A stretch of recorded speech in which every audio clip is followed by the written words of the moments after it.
We've already got that one. Nothing new there. Okay. So, Doctor, shall we examine our victim? Ah, I'm tired, Holmes. I'm not sure if I am in a state to do this work. Come, Neither Watson, am I. there's little time. Show me what you're made of. Flesh and bones. Oh, my God. Pray, Watson, pull yourself together. Can you establish the time of the crime? The extremities of the corpse are cold and rigor mortis is beginning to set in. I would say that the murder was committed over 2 hours ago, before 4:30 a.m. Right, okay. Ugh.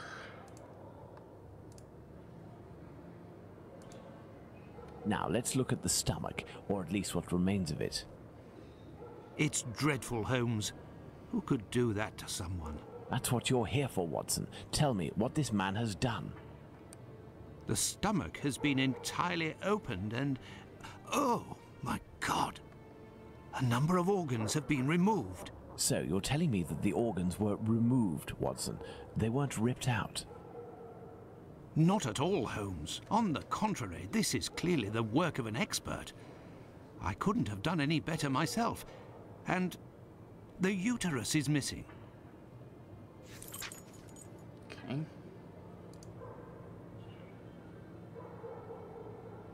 Let's look at this poor woman more closely. A bruise. Look at her neck. What can you tell me? There are 2 incisions. The victim's face appears to have bruising, wouldn't you say? Under the maxilla and cheek. There is less on the right side. The tongue is swollen. I think that's... The victim's face appears to have bruising, wouldn't you say? Under the maxilla and... Nothing on the hand.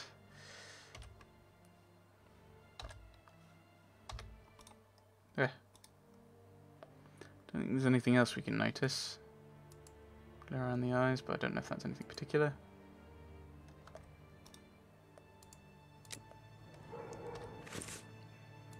Deduction board. Put all these in. That's... Ah, okay. Victim has bruises under the right jawbone and beneath the left cheek, so that's presumably with the help of the right hand. So he must have made the slit with the left hand. Left-handed, ambidextrous. No, I remember really struggling with this for some reason. It's like, so he right, the murderer. No, the murderer must have slit it with the right hand to go across like that. So, the left hand? Oh, of course, because it's one single thumb, isn't it? It's one single bruise on the left cheek. And yes, whereas you could do it the other way around, but it would look very different. So, right-handed. Tongue is bloated. Strangled.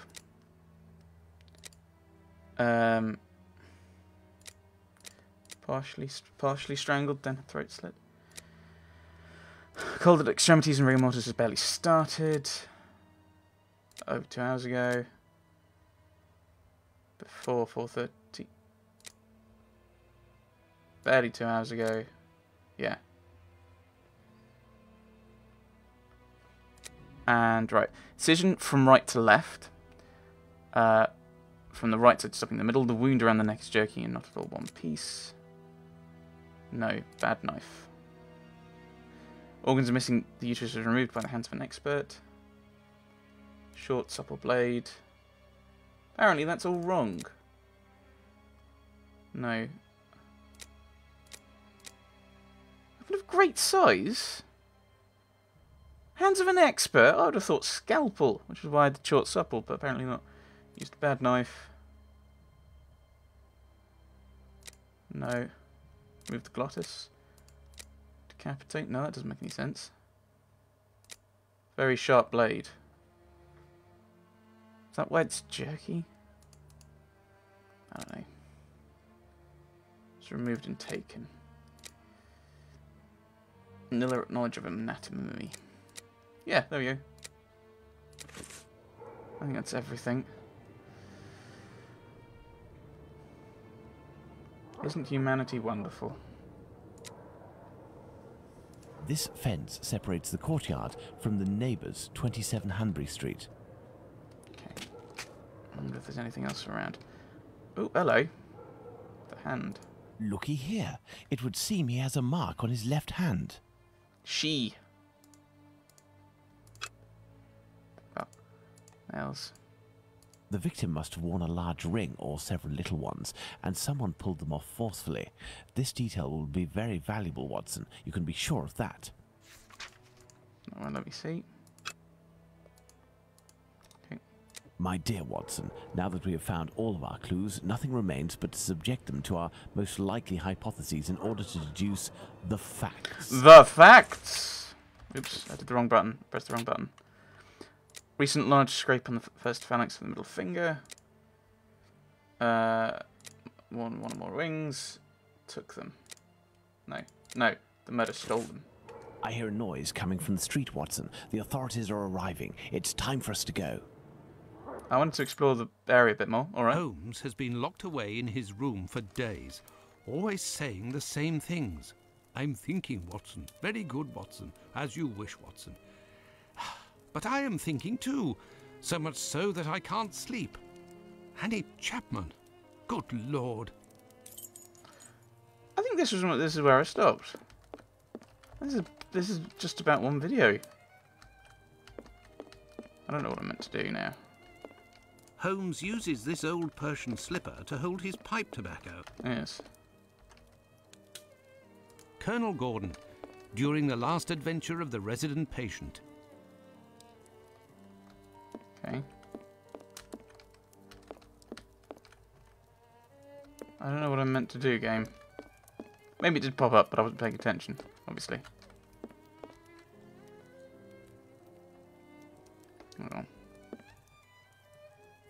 Oh, we've got the notice board over the VR. Holmes examined the broken jar that belonged to Finley's tenant. I wonder what this substance is. I don't recognize the odor. Formalin, Watson. This jar contained formalin. Interesting, don't you think? I've been waiting for something for days. Just the tiniest bit of news that would make sense of this whole matter. But there's nothing, neither from the press nor the police. Unless Inspector Aberline is holding on to some information without realizing its importance, which is quite possible. It is time for you to return to the police station in Whitechapel, Watson. And didn't you tell me that you had a matter to take care of it? Take advantage of it to learn more about this pill and its contents. Ah, but Holmes, it's late, and spending another night in this district is hardly my idea of entertainment. I know, Doctor, but we don't have any choice. Time is against us. Take your pistol in case you run into any troublesome characters. Fine, as you wish, Holmes.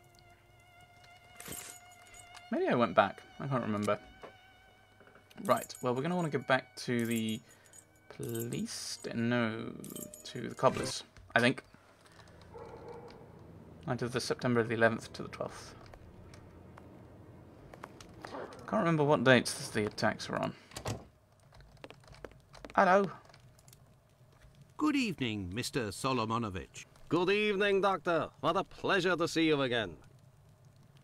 The House Pizer. Tell me, did John Pizer turn himself in to the police? Things unfolded as they should. Look in the newspaper, the Daily News from today. Harnesses. Have you finished converting the harnesses? Yes, just now. I got a little behind because of all the commotion. What commotion? Commotion? Don't you start. 3 days ago, the very afternoon that you passed by, there was a chase throughout the neighborhood. Hundreds of people were chasing one man, claiming he was responsible for the murders these last few days. Schmonz! It was awful. I hope those maniacs didn't catch him. Better the police should. Farewell, Isaac. Goodbye, Doctor. Even this newspaper. Daily News, United Kingdom, the Whitechapel murders. There's good reason why, without prejudice to the case of the man who is now in custody, the public acceptance of the maniacal theory should be endorsed and encouraged. There is positive danger in the growth of any other opinion at present in Whitechapel. As we have said, the mutilation of bodies, excepting in rare cases to further the murderer's chances of safety, is foreign to the English style of crime. There is a disposition at once, therefore... these immigrants. Ruining crime. There is a I'm making myself laugh. That's just ridiculous.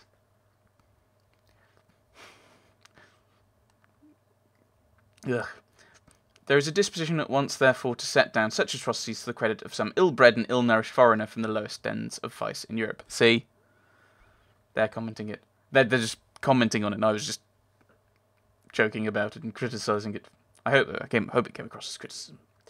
So, in Whitechapel, there was arising a murmur of ugly foreboding for some of the foreign elements there. Sheer rumour of the silliest kind was beginning to take an odious precision, and there was arising in the East End a Judenhelse, more abhorrent than that which abroad is due to religious fanaticism. To hate the Jew for his religion, to call him misbeliever, cutthroat dog, and spit upon his Jewish gabardine, even metaphorically is bad enough. But to call him leather apron, how dare he have a leather apron? And to imply thereby his readiness to murder women and practice anatomy with his knife upon him. Oh, is the name Leather Apron? I thought his name was Leather Apron because he wore a leather apron. And that was the fellow, that was Pizer, rather than the guy attached to the murder. I might be wrong. I haven't done this. I haven't played in a while. And to imply thereby his... It was October. To imply thereby his readiness to murder women and practice anatomy with his knife upon them is the refinement of cruelty. There was reason to fear till yesterday that the tendency towards thus insulting the Jews of Whitechapel was growing amid the embarrassing perplexity as to the origin of the murders. The police have discouraged this line of suspicion by acting momentarily upon it, and then proving by their release of the Jew whom they arrested that there was no doubt of his innocence. For the happy result, we may look lightly upon the apparently ludicrous error of this arrest. Pizer, the man arrested, was found sitting quietly at home, totally undisturbed by any panic or bloodthirsty demand for that mythical personage, Leather Apron. He said to be a poor, sickly man, whom it was not possible to associate with the assassin now so eagerly wanted, and the reporters seemed to have found what the police might easily also have learnt, that he had not left his house since Thursday last. Pizer, however, will probably not regret his short detention if it has finally put a stop to these anti-Jewish suspicions. The inquest on the body of Annie Chapman was opened yesterday, but without throwing any new light on the murders. As a result of the investigations of the police into the circumstance attending the murder of Annie Chapman at Whitechapel, several men were arrested yesterday on suspicion. The arrests which were considered to be most important were those of a Polish Jew named Pizer near the scene of the crime, and of a man named Piggott at Gravesend. Pizer was released last evening, but Piggott, being considered to be insane, is to be detained under observation. You just said he was let go. I'm confused. And now you're saying, oh yeah, he was arrested for it. I'm confused. You don't make any sense. Oh, I thought I'd investigate that. Never mind. We'll need this.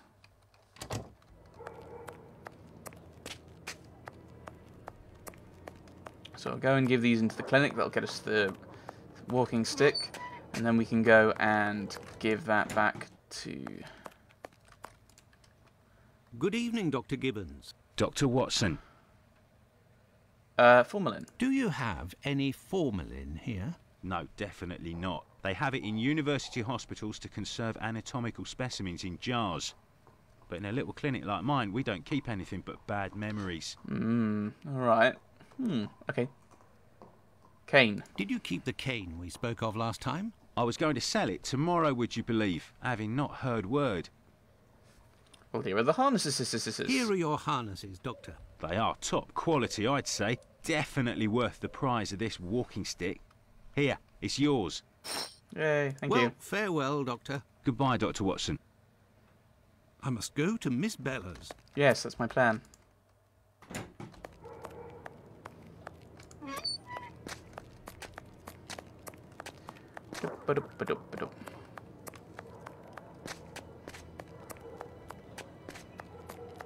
I gotta wheel through this bit. I could just teleport. I'm aware of this.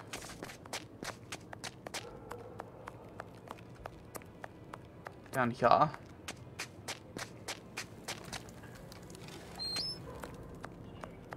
Do I hand that in? Do I give it to her or do I give it to him? Probably her, I guess. Hello. Good evening, ma'am. Your door was open. Isn't that a little dangerous? Hello, Doctor.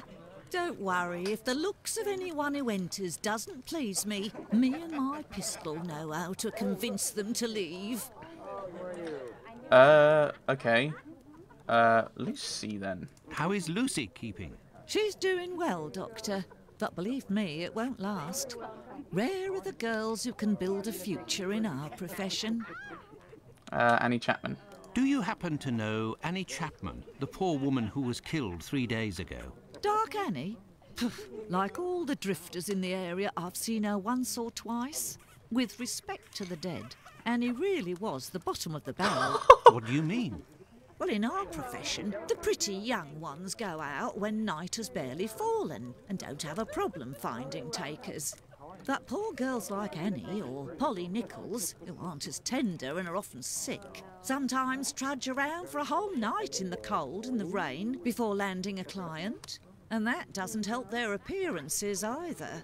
They don't have much choice about paying for a bed for a few hours, a glass of gin or a hot meal. How terribly sad. That's the price of survival in Whitechapel, my angel. One of my girls knew Annie for some time. They bought some jewellery on the black market, I think. Jewellery? How could Annie Chapman have possibly afforded jewellery? Luxuries for a woman are always relative to her condition, Doctor. As a matter of fact, it was real cheap junk. Annie got 3 assorted brass rings, I think. It's been said I have a memory for jewellery. Right, 2 points. She said black market and the thing said black fella. They're 2 different things. It could be a legitimate black person. It could be a legitimate person of black ethnicity who is selling jewellery, whereas a black market is someone of dubious character and possibly smuggling, with no comment upon their racial or ethnic identity. And assorted rings versus matching rings, pretty much the exact opposite.